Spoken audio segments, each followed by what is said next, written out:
ನಮಸ್ಕಾರ. ಶ್ರಾವಣ ಮಾಸದಲ್ಲಿ ಬರುವಂತ ಬಹಳ ಶ್ರೇಷ್ಠವಾದ ಹಬ್ಬ ಶ್ರೀ ವರಮಹಾಲಕ್ಷ್ಮಿ ಹಬ್ಬ.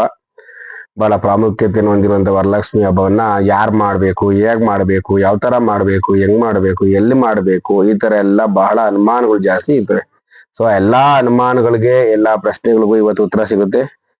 ಈ ಒಂದು ವಿಚಾರ ನಿಮ್ಗೆ ಗೊತ್ತಿದ್ರೆ ಲೈಕ್ ಮಾಡಿ, ಬೇರೆಯವ್ರಿಗೆ ಶೇರ್ ಮಾಡಿ, ನನ್ನ ಒಂದು ಈ ಚಾನೆಲ್ನ ಸಬ್ಸ್ಕ್ರೈಬ್ ಮಾಡಿ. ಎಲ್ಲರಿಗೂ ಒಳ್ಳೇದಾಗ್ಲಿ. ಮೊದಲೇದಾಗಿ ವರಮಹಾಲಕ್ಷ್ಮಿ ಹಬ್ಬ ಯಾರು ಮಾಡಬೇಕು ನೋಡಿ. ಪ್ರತಿಯೊಬ್ಬರು ಸಹ ವರಮಹಾಲಕ್ಷ್ಮಿ ಹಬ್ಬವನ್ನು ಮಾಡಬಹುದು. ಯಾವುದೇ ಜಾತಿ ಭೇದ ಇಲ್ಲದೆ, ಯಾವುದೇ ರೀತಿಯಂತಹ ಬಡವ ಶ್ರೀಮಂತ ಇಲ್ಲದೆ, ಯಾವುದೇ ರೀತಿಯ ಭೇದ ಭಾವ ಇಲ್ಲದೆ ಪ್ರತಿಯೊಬ್ಬರು ಸಹ ಪೂಜೆಯನ್ನ ಮಾಡುವಂತಹದ್ದು ವರಮಹಾಲಕ್ಷ್ಮಿ ಹಬ್ಬ. ಸೊ ಆಮೇಲೆ ಎರಡನೇದಾಗಿ ಎಲ್ಲಿ ಪೂಜೆ ಮಾಡಬೇಕು. ಮೊದಲನೇದಾಗಿ ಕೆಲವರು ದೇವ್ರ ಮನೆ ಒಳಗಡೆ ಪೂಜೆ ಮಾಡ್ಕೊತಾರೆ. ಇನ್ನ ಕೆಲವರು ಹಾಲಲ್ಲಿ ಏನ್ ಮಾಡ್ತಾರೆ, ದೇವ್ರ ಪೂಜೆನ ಮಾಡುವಂಥದ್ದು, ಹಾಲಲ್ಲಿ ಒಂದು ದಿವಾನ್ ಕಾಟಿ ಪೈ ಹಾಕ್ಬಿಟ್ಟು ಪೂಜೆ ಮಾಡುವಂತ ಇರ್ತದೆ. ಸೊ ಯಾವ ತರ ಪೂಜೆ ಮಾಡಬೇಕು ಅನ್ನೋದು ನಿಮ್ಮಲ್ಲಿ ಇರ್ತದೆ. ಸೊ ಹಂಗಾಗಿ ನಿಮ್ಮ ಶಕ್ತಿ ಅನುಸಾರ ನೀವು ದೇವ್ರ ಮನೆಯಾದ್ರೂ ಪೂಜೆ ಮಾಡಿ, ಅಥವಾ ಆಚೆ ಕಡೆ ದಿವಾಂಕ ಟೀಪಾಯಿ ಹಾಕಿ ಡಿಸೈನ್ ಮಾಡಿ ಪೂಜೆ ಮಾಡ್ತೀನಿ ಅಂದ್ರೂ ಏನ್ ತೊಂದರೆ ಇಲ್ಲ. ನಮ್ಮ ಆತ್ಮಕ್ಕೆ ಯಾವ ರೀತಿಯ ಪೂಜೆ ಮಾಡಬೇಕು ಅನ್ನೋದು ಬರ್ತದೋ ಆ ರೀತಿಯ ಖಂಡಿತವಾಗ್ಲೂ ಪೂಜೆ ಮಾಡಬೇಕು. ಹಿಂಗೆ ಮಾಡ್ಬೇಕು ಅನ್ನೋದು ಏನಿಲ್ಲ. ಇನ್ನ ಎರಡನೇದಾಗಿ ಏನಂದ್ರೆ, ಸ್ವಾಮಿ ನಮ್ಮ ಹತ್ರ ಬೆಳ್ಳಿ ಮುಖವಾಡ ಇದೆ, ಚಿನ್ನದ ಮುಖವಾಡ ಇದೆ, ನಮ್ಮ ಹತ್ರ ಮಣ್ಣಿಂದದೆ, ನಮ್ಮ ಹತ್ರ ಏನು ಇಲ್ಲ ಅಂದಾಗ ಯಾವ ತರ ಮಾಡಬೇಕು ನೋಡಿ. ಮೊದಲನೇದಾಗಿ ಏನಂದ್ರೆ, ಯಾವುದೇ ರೀತಿಯಾದಂತಹ ನಿಮ್ಮ ಶಕ್ತಿ ಅನುಸಾರ ನಿಮ್ಮ ಹತ್ರ ಬೆಳ್ಳಿ ಆದ್ರೂ ಇರ್ಲಿ, ಅಥವಾ ಪಿಂಗಾಣಿದು ಮಣ್ಣಿನ ಬರುತ್ತಲ್ಲ ಅದಾದ್ರೂ ಇರ್ಲಿ. ಸೊ ಅದು ಇಲ್ಲ ಅಂದ್ರೆ ಸ್ವಾಮಿ, ಒಂದು ಕಾಯಿಗೆ ಕಣ್ಣು ಮತ್ತೆ ಈ ಒಂದು ಮೂಗು ಮತ್ತೆ ಎಲ್ಲ ಬಾಯಿ ವಿಭೂತ ತಿಲಿಕೆಲ್ಲ ಬರುತ್ತಲ್ಲ, ಅವೆಲ್ಲ ಇಟ್ಬಿಟ್ಟು ಬೇಕಾದ್ರೆ ಪೂಜೆ ಮಾಡಿದ್ರು ಸಹ ವರಮಹಾಲಕ್ಷ್ಮಿ ಹಬ್ಬ ಅದೇ ಇರ್ತದೆ ನೋಡಿ. ಯಾವುದೇ ರೀತಿಯಂತ ಪುರೋಹಿತನ ಕರೆಸಿ ಮಂತ್ರ ಹೇಳಿ ಜೋರಾಗೆ ಮಾಡ್ಬೇಕಾ ಅಂತ ಕೆಲವರು ತಲೆ ಇರ್ತದೆ ನೋಡಿ. ನಿಮ್ಮ ಒಂದು ಮನೆಯಲ್ಲಿ ಮಾಡುವಂತ ಪೂಜೆ ವರಮಹಾಲಕ್ಷ್ಮಿ ವ್ರತವನ್ನ ನೀವೇ ಖಂಡಿತವಾಗ್ಲೂ ಮಾಡ್ಬೋದು. ಅದಕ್ಕಿಂತ ಬುಕ್ ಇರ್ತದೆ, ಇಲ್ಲ ಮೊಬೈಲ್ ಅಲ್ಲಿ ಇದೆ, ಆ್ಯಪ್ ಇದೆ, ಅದರಲ್ಲಿ ಲಕ್ಷ್ಮಿ ಅಷ್ಟೋತ್ರ ಇದೆ, ಪೂಜೆ ಮಾಡಿ. ಅನಂತರ ಲಕ್ಷ್ಮೀ ಬಾರಮ್ಮ ಗೀತೆಯನ್ನು ಆಡಿ ದೇವರಿಗೆ ಮಂಗಳಾರತಿ ಮಾಡಿ, ಅರ್ಶನ ಗಡ್ಡಿ ಕರ್ಪೂರ ಪೂಜೆ ಮಾಡಿ. ನಂಬಿಕೆ ಇರಲಿ, ಮೂಢನಂಬಿಕೆ ಬೇಡ. ಸೊ ನಂಬಿಕೆ ಮೂಢನಂಬಿಕೆ ಅಂದ್ರೆ ಏನ್ ಸ್ವಾಮಿ, ಹಂಗಾರೆ ಅರ್ಶನ ಕುಂಕುಮ ಇಕ್ಕದೆಲ್ಲ ಮೂಢನಂಬಿಕೆನಾ? ಅರ್ಶನ ಕುಂಕುಮ ಇಕ್ಕದೆಲ್ಲ ಮೂಢನಂಬಿಕೆ ಎಲ್ಲ. ಅರ್ಶನ ಕುಂಕುಮ ಗಡ್ಡಿ ಕರ್ಪೂರ ಎಣ್ಣೆ ಎಲ್ಲ ನೀವು ಹಚ್ಚಿ ಪೂಜೆ ಮಾಡಿ, ಖಂಡಿತವಾಗ್ಲು ಅದು ನಂಬಿಕೆಯಿಂದ ಪೂಜೆ ಮಾಡಿ. ಆದ್ರೆ ಹಿಂಗೇ ಪೂಜೆ ಮಾಡ್ಬೇಕು, ಈ ತರನೇ ಪೂಜೆ ಮಾಡ್ಬೇಕು ಅನ್ನೋದು ಯಾವುದು ಸಹ ಇಲ್ಲ.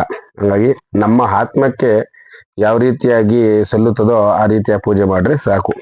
ಆಮೇಲೆ ಎರಡನೇದಾಗಿ ಯಾವ ರೀತಿಯಾಗಿ ಬಿಂದಿಗೆ ಅದ್ರೊಳಗೆ ಏನ್ ಹಾಕ್ಬೇಕು ಅನ್ನೋದು ನಿಮ್ಗೆ ಕೆಲವರು ಅನುಮಾನ ಇರ್ತದೆ.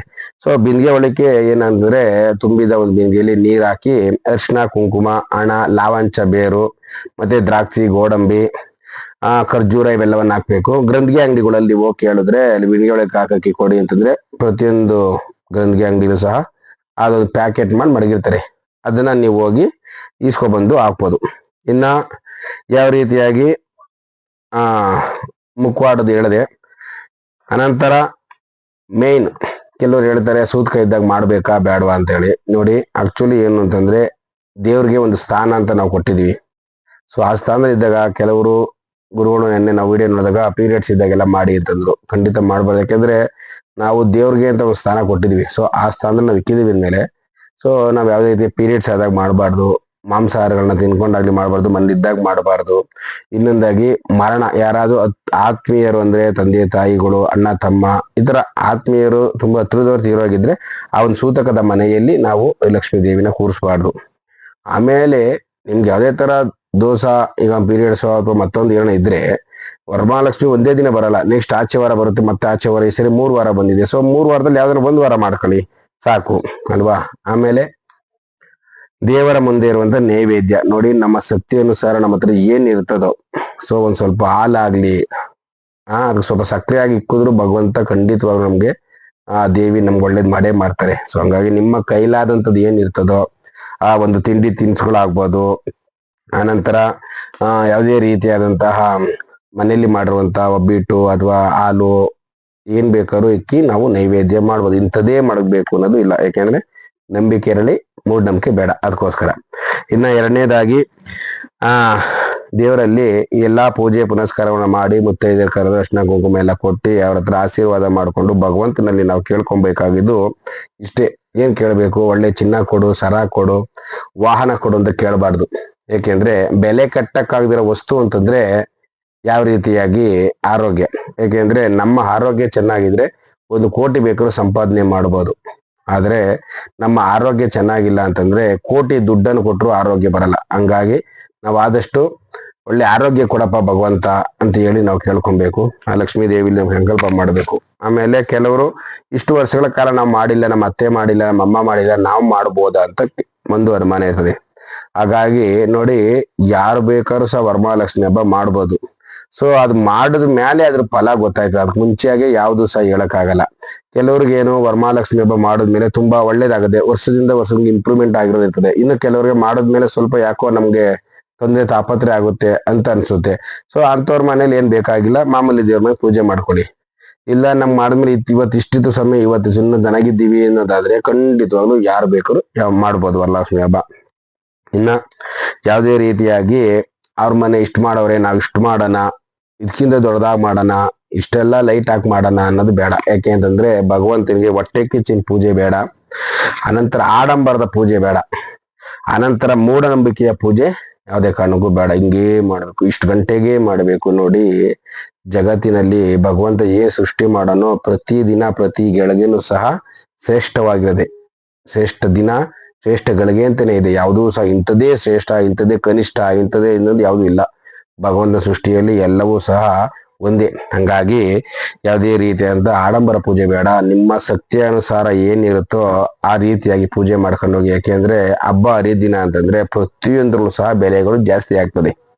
ಹಂಗಾಗಿ ಹಬ್ಬ ಮಾಡ್ಲೇಬೇಕಲ್ಲ ಅನ್ನೋ ಹಠದಿಂದ ನೀವು ಮಾಡಕ್ ಹೋಗ್ಬೇಡಿ. ಪ್ರೀತಿಯಿಂದ ಭಕ್ತಿಯಿಂದ ಪೂಜೆ ಮಾಡಿ, ಖಂಡಿತವಾಗ್ಲೂ ನಿಮ್ಗೆ ಒಳ್ಳೇದಾಯ್ತದೆ.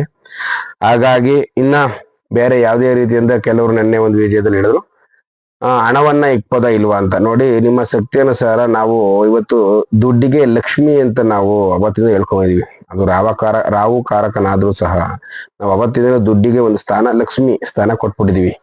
ಸೊ ಹಂಗಾಗಿ ನಾವ್ ಅಷ್ಟು ಮಾಡಿದ್ರು ಇಷ್ಟಾನ ಆಗ್ಲಿ, ಆ ದೇವ್ರ ಮುಂದೆ ಸ್ವಲ್ಪ ಮಾಡಬಿಟ್ಟು ನೀವು ಪೂಜೆ ಮಾಡಿ ಎತ್ತು ಮಾಡಬಿಡಿ. ಸೊ ಅದ್ ಇನ್ನೊಬ್ರು ಬಂದು ನೋಡ್ರು ತಾನೆ ನಮ್ಗೆ ಯಾರು. ಸೊ ದೇವ್ರಿಗೆ ಪೂಜೆ ಮಾಡಿ ಅದಾದ್ಮೇಲೆ ಒಂದು ಗಂಟೆ ಆದ್ಮೇಲೆ ಅದನ್ನ ದೇವ್ರಿಗೆ ಅರ್ಪಿಸ್ಬಿಟ್ಟು ಆಮೇಲೆ ಎತ್ತಿಕ್ಬಿಡಿ. ಸೊ ಆಮೇಲೆ ಯಾರು ಬಂದು ನೋಡೋದು ಇಲ್ಲ, ನಮ್ಗೆ ದೃಷ್ಟಿ ಆಗೋದು ಇಲ್ಲ ಅಲ್ವಾ. ಆಮೇಲೆ ಒಂದು ಕಡೆ ಏನ್ ಹೇಳಿದ್ದಾರೆ ಅಂದ್ರೆ, ಲಕ್ಷ್ಮಿನ ನಾವು ಕಟ್ಟಾಕ್ಬಾರ್ದಂತೆ. ಹಿಡಿದು ನಾವ್ ಎಷ್ಟು ಹಿಡ್ಕೊಂತೀವೋ ಅದೆಲ್ಲ ಹೊಂಟೋಗ್ಬಿಡ್ತದೆ. ಸೊ ಅದನ್ನ ಫ್ರೀ ಆಗ್ಬಿಡ್ಬೇಕು. ಹಂಗಾಗಿ ನಾವ್ ಯಾವ ರೀತಿಯಾಗಿ ನಾವು ಪೂಜೆನ ಮಾಡ್ಬಿಟ್ಟು ಆ ನೈವೇದ್ಯ ಮಾಡಿದ್ಮೇಲೆ ಎತ್ತಿ ಇಕ್ಬಿಡ್ಬೋದು. ಸೊ ಈ ರೀತಿಯಾಗಿ ವರಮಹಾಲಕ್ಷ್ಮಿ ಹಬ್ಬನ ಯಾರು ಬೇಕಾದ್ರೂ ಮಾಡಿ. ಇನ್ನೊಂದ್ಸರಿ ಹೇಳ್ತಾ ಇದೀನಿ, ನಂಬಿಕೆ ಇರಲಿ, ಮೂಢನಂಬಿಕೆ ಬೇಡ. ಓಕೆನಾ. ಬೇರೆ ಯಾವುದೇ ತೀರದ ಅನುಮಾನಗಳಿದ್ರೆ ಖಂಡಿತ ಅವ್ರು ನಂಗೊಂದು ಮೆಸೇಜ್ ಮಾಡಿ, ಅದ್ರ ಪ್ರಕಾರವಾಗಿ ನಾನು ನಿಮ್ಗೆ ರಿಪ್ಲೈ ಮಾಡ್ತೀನಿ. ಎಲ್ಲರಿಗೂ ಒಳ್ಳೇದಾಗ್ಲಿ. ವರಮಹಾಲಕ್ಷ್ಮಿ ಹಬ್ಬದ ಮತ್ತು ಶ್ರಾವಣ ಮಾಸದ ಶುಭಾಶಯಗಳು ನಿಮ್ಗೆಲ್ಲನೂ. ಭಗವಂತ ಐಶ್ವರ್ಯ ಕೊಟ್ಟು ಕಾಪಾಡಲಿ, ಲಕ್ಷ್ಮೀ ದೇವಿ ಒಳ್ಳೇದ್ ಮಾಡ್ಲಿ. ಸರ್ವೇ ಜನ ಸುಖಿನೋ ಭವಂತು. ಈ ವಿಡಿಯೋ ನಿಮಗೆ ಇಷ್ಟ ಆಗಿದ್ರೆ ನನ್ನ ಚಾನಲ್ನ ಸಬ್ಸ್ಕ್ರೈಬ್ ಮಾಡಿ, ಲೈಕ್ ಮಾಡಿ, ಬೆಲ್ ಬಟನ್ ಒತ್ತಿ, ಬೇರೆಯವ್ರಿಗೂ ಶೇರ್ ಮಾಡಿ. ಒಳ್ಳೆಯದಾಗಲಿ.